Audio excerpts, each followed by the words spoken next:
Hey guys, and welcome back. I've got got up this morning and felt rejuvenated, I have to say. After we mowed our friendly neighbor over at the community farms field there and brought the bales back and put them away. I went back over there and had a chat with him. His name's Mark, and he's a rather, I don't think I've ever really described him. He's kind of a rather eccentric Frenchman, it seems. And I was talking to him about, you know, thanking him for letting us mow his field and take that hay for our use, because we were probably going to need it. And I was basically telling him how I was really, is this where we go? Yeah, how I was pretty disappointed and kind of getting a little depressed and down and out related to the ground temperatures. And if they were ever going to come up for us to put corn in the ground. You know, talked to him about how pretty much had put a lot of our eggs in the basket with respect to our cornfields. We were going to use the corn for fodder for our silage production for the cows that we're going to be getting, and also we were going to use the corn for our pigs that we were going to basically get into. And he started giving me some pretty interesting advice, and I have to say, after hearing what he had to say, it started to make a lot of sense. So basically the gist of what he had to say was that if we just sit around and wait for the ground to eventually come up to temperature, we're probably going to get into a position where we're going to wait ourselves out of being able to plant our corn. It's probably not going to warm up until too late into the summer, and we won't have time to put the corn in the ground. So basically showed me the error of my thinking with respect to waiting, and basically had the logic of, if we put the corn in the ground and it warms up, then we have a viable crop. If we don't put the corn in the ground and the temperature warms up, we could very well be caught out and not have enough time or labor to put the corn in the ground. And if we do put the corn in the ground and it doesn't warm up, well, then we're just pretty much in the same boat as if we sat around and waited. So we're pretty much at the point of no return, if you will. You can see right now we are at 48 degrees. So we're just going to kind of, you know, put all our eggs in a basket and start putting corn in the ground and see what comes out of this. And he basically said something like, "Boy," and apparently he calls everybody boy, except his dog, which, interesting enough, seems to be named Boy. That's for another day. He said, "Boy, you don't start putting that corn in the ground, you're never going to get any corn in the ground, and you're not going to have a crop no matter what. Just put it in the ground and see what happens."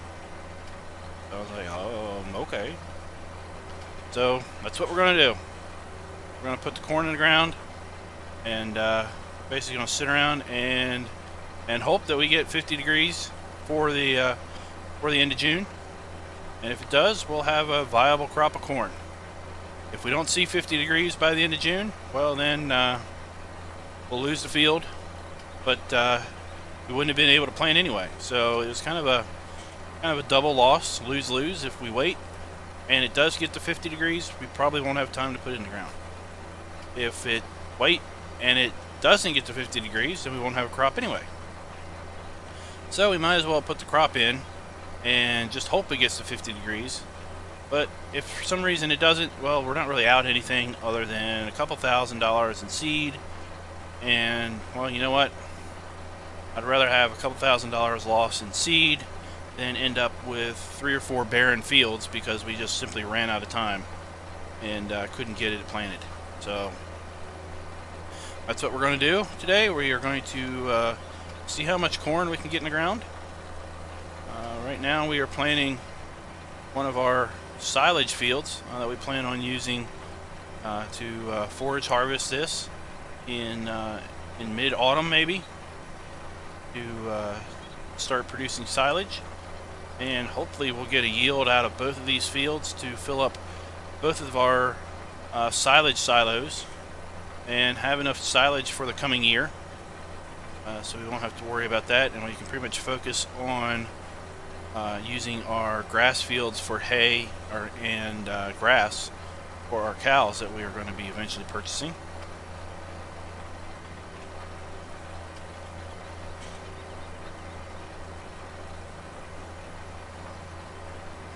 And he also, Mark also talked to me about the community farm project, and he was really happy that we were willing to help him out there with the field. And he's been telling me about his he's getting up there in age, and he's starting to have some health issues, and he's been thinking about trying to maybe hand that community farm off to somebody else. And it looks like he's going to ask us to help him plant and prepare the little plots, the garden plots, next autumn or next spring. It turns out that he actually was not able to put anything in the ground this spring due to some health issues and some equipment problems. So that's exciting to kind of get involved more with the community, and we'll be looking forward to doing that in the spring. Of course, we'll have to prioritize that with respect to our planting of our own fields, but it's a good thing. So we're excited and eager to get started on that project. I think what we're going to do here is we're going to square off, kind of shoot at a diagonal here, and just kind of square off this field and work this field in chunks. Okay, so we're just going to run across here, and then we're going to worry about this lower section. Then we'll come up and get through the upper section. Got a little bit here that we seem to have missed.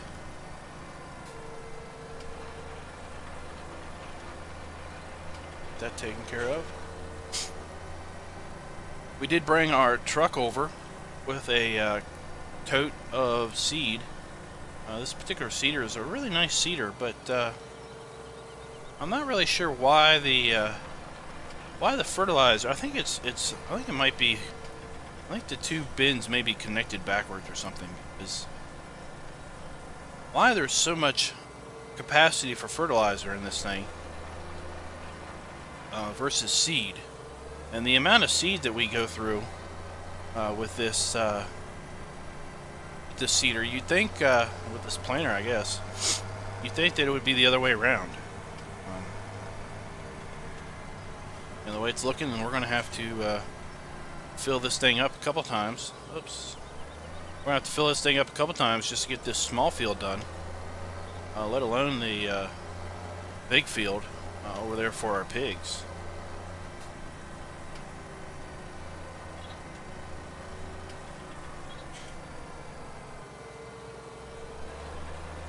So, brought the tote of seed over. We probably won't need fertilizer. We probably won't need to fill this thing up with fertilizer until we maybe at all. Maybe we fill it up all we need to, but we're definitely going to need to fill up the seed quite frequently during our seeding efforts here.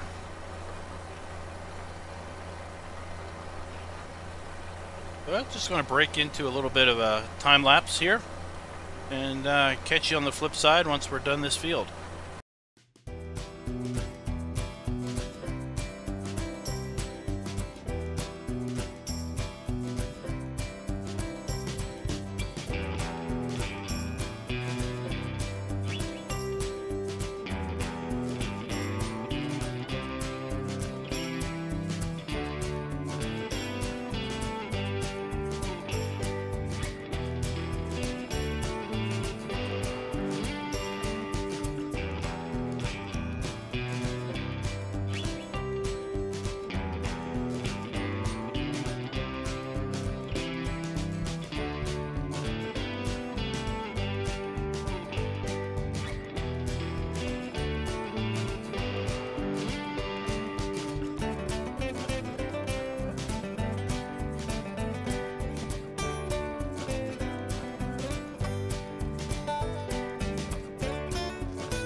Alright, well that's basically one field down, 2 to go.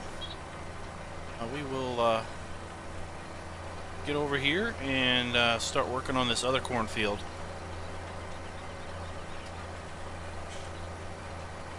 And see how much of this we can hammer out today.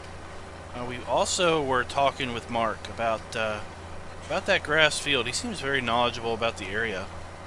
So we talked to him about there's the grass meadow over by the sheep and pigs, and it looked like it had a for sale sign on it, but the for sale sign was all washed out. You couldn't really read what was printed on it or anything. So we were asking him, kind of inquiring if he happened to know who owned that land, because it was rather conveniently placed. Well, I should say the sheep farm was rather conveniently placed down there by that meadow, and it was kind of shocking that that little meadow didn't come with the sheep farm. But he was telling me that it's owned by a guy named Jim Harris, and the guy had apparently he was a land baron. He owns most of these fields here that aren't part of our property. And he is moved out of the valley. Apparently he's also another older gentleman, and has actually been moved, and now lives with his family. I think over in I don't know, some big city.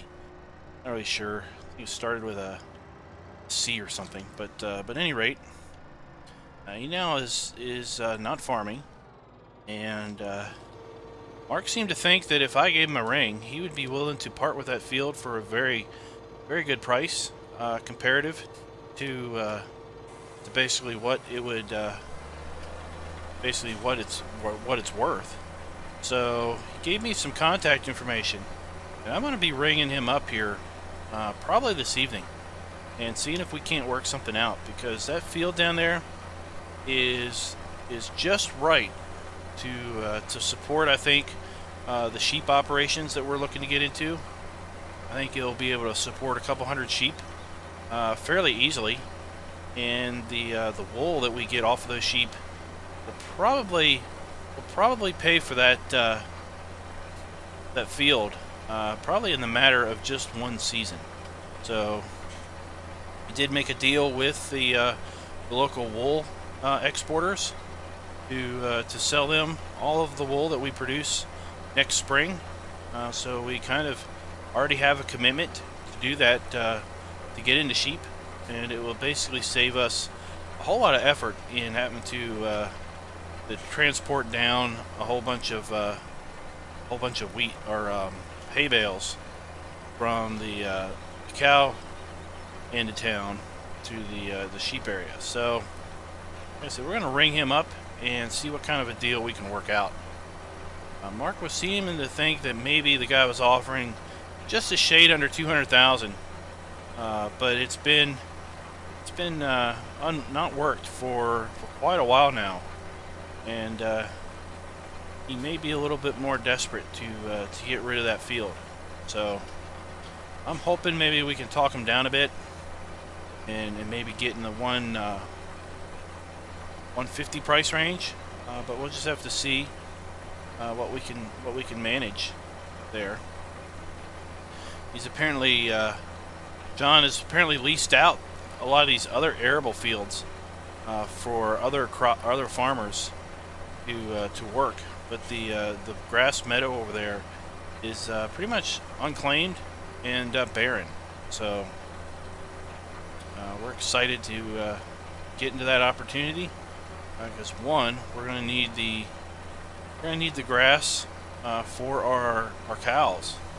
We don't have too much hay set aside at this point, and we're going to be getting them cows here very, very shortly. So I'm going to give him a ring this evening when I get back in the house. I think we're coming along midday here. We're going to go ahead and finish this first pass around the field. I didn't realize what time it was. I'm kind of getting a little hungry.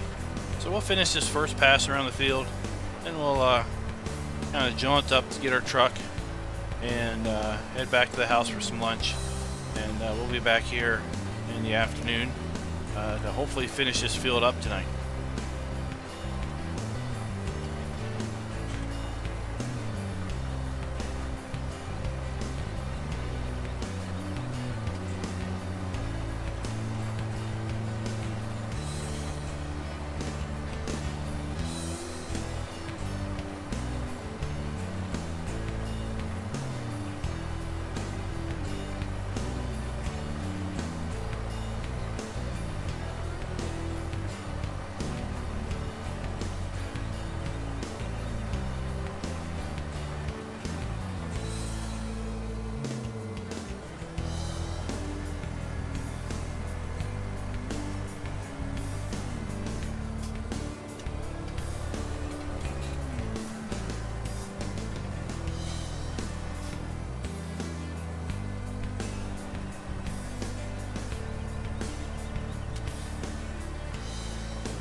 I think we're gonna actually, if we take a right here, we can kind of back around and come at this field kind of the back way through the cow farm.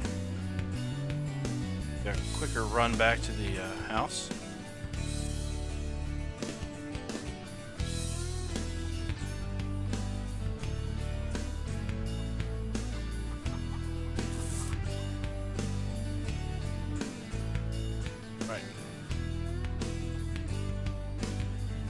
A lot longer to get back to the other end of the field than I thought.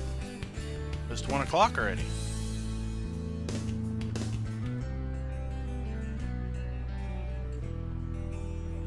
All right. So I said I was going to call that guy this evening, but you know what? Since we're already going to go in here and lunch, might as well give him a ring today and see what he has to say.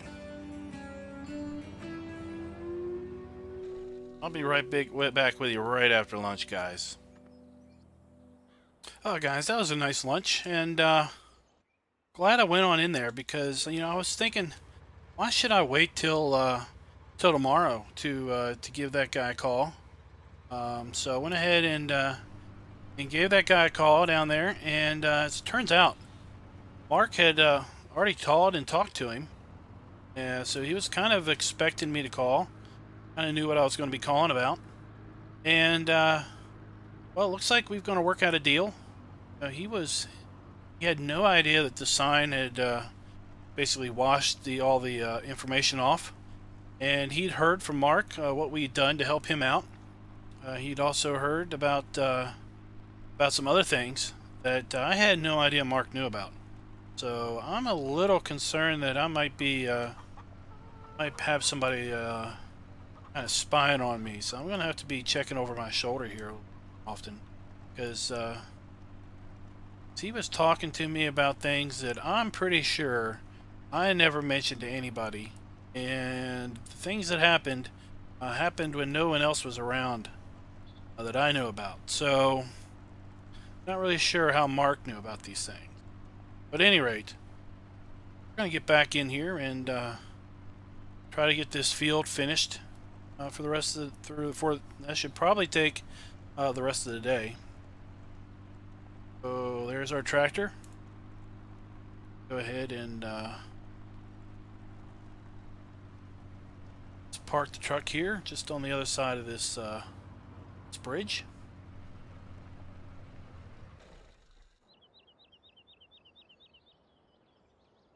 See how much seed is in.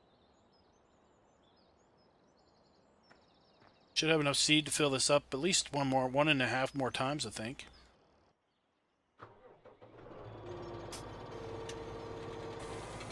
So let's get on back to the operation at hand.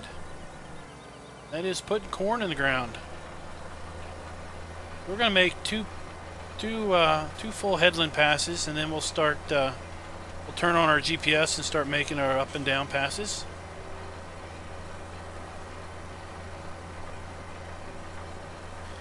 So it looks like we're going to get that field, and we're actually going to get it for a really good price. I was not expecting this offer, but looks like we're going to get it for about $120,000. So that's really exciting, and it's possible that you know, I mentioned to him that we were kind of interested in some other plots possibly that were really close to our farm here, and he would be thinking about maybe letting us have those too in the future. So that's pretty exciting news if you ask me, because anytime a farmer has a chance to get a really good deal on some land, he's apt to take somebody up on it.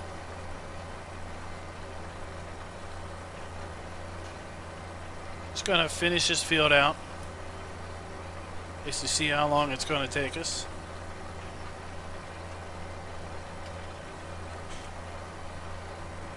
I really should have filled this seeder up. I didn't realize that the seed hopper was this low. So next time we get around to the other side of the field, we'll go ahead and fill the thing up.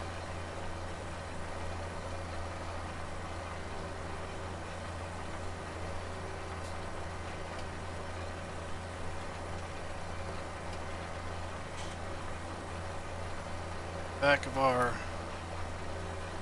illustrious farm shop.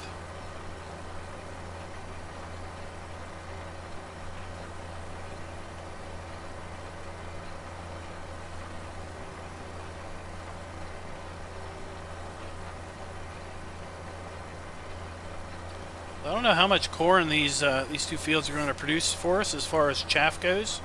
I'm hoping they'll fill up both of our fermentation silos. In fact, I don't even know what our fermentation silo capacity is, so we're just kind of got a lot of unknowns here with respect to our chaff and silage production.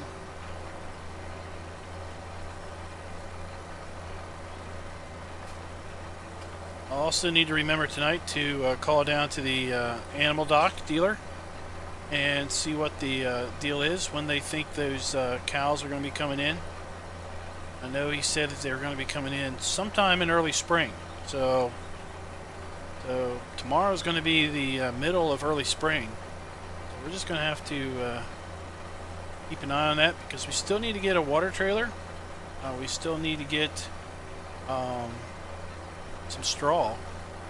And actually, that reminds me, we were talking with John Harris about straw, and well, he asked us. He's like, you know, I heard you're going to get some cows. I heard that pretty much the guy that left you the farm didn't really leave you anything as far as you know, crops or anything from the past harvest. He said, what are you going to do for straw? I was like, you know, gosh, gee, I don't know. I hadn't got to that far. Just been too concerned about getting this seed in the ground. And he basically said that he knew a guy in the next town and he was going to give him a call and see if he could have some straw delivered over here to the shop that we could then pick up. So that sounded like a really great idea. I was all for that. It looks like we're going to get some straw from a neighboring farmer to help us out in the meantime.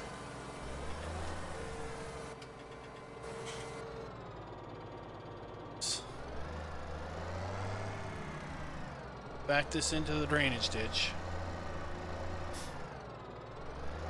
Back this up and fill her up with seed.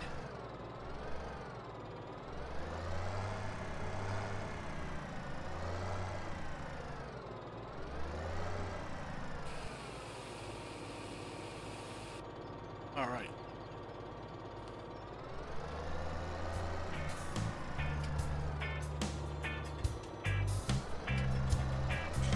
We're going to start our up and down runs. We're going to run over here because this part of the field is fairly straight. Just going to start making our GPS passes. So we should start down here.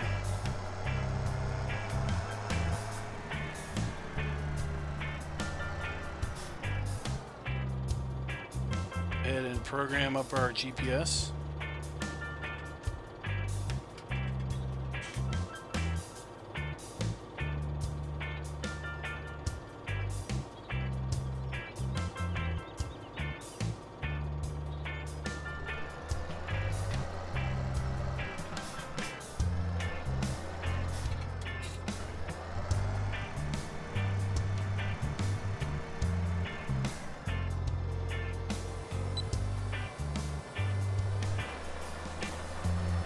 There we go. So we're just going to go ahead and just let GPS help us out so we get nice straight long lines, maximum coverage for our seed usage.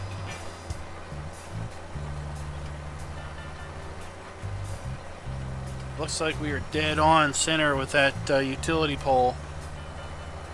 I have to do something about that, that's for darn sure. We're going to disengage GPS steering, and we're just going to make a big old loop around the thing.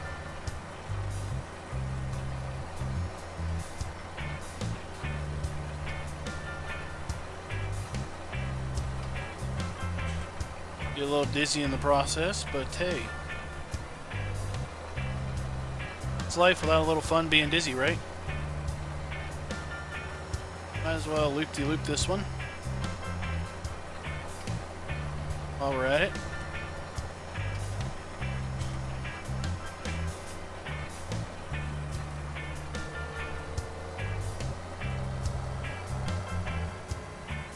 All right.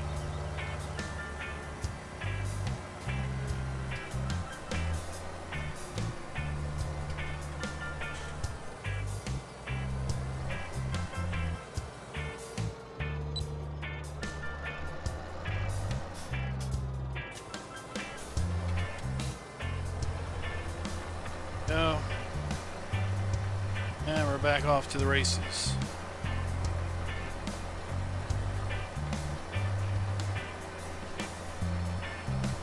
Just going to go ahead and do up this little side section. Then we'll come back and finish up this bigger area.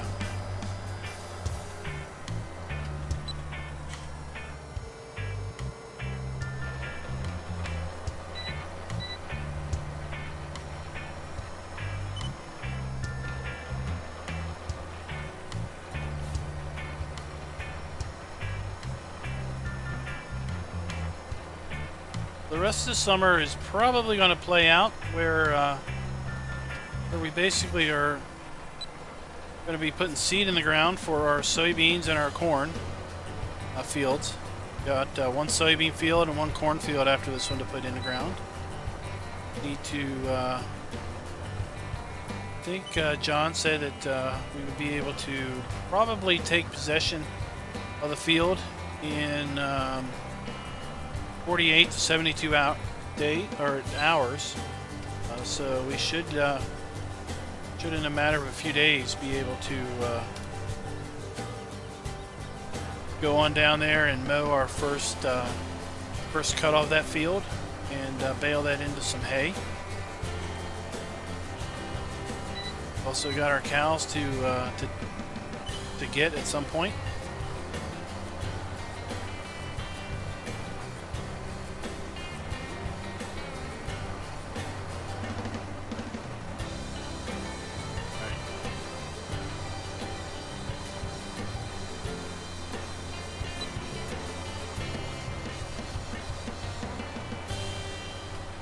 That basically takes care of most of these poles. Get all of the not so difficult but more cumbersome aspects of the seeding out of the way.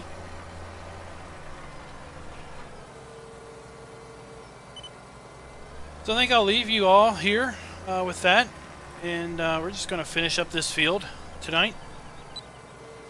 And with that, I'll see you next time.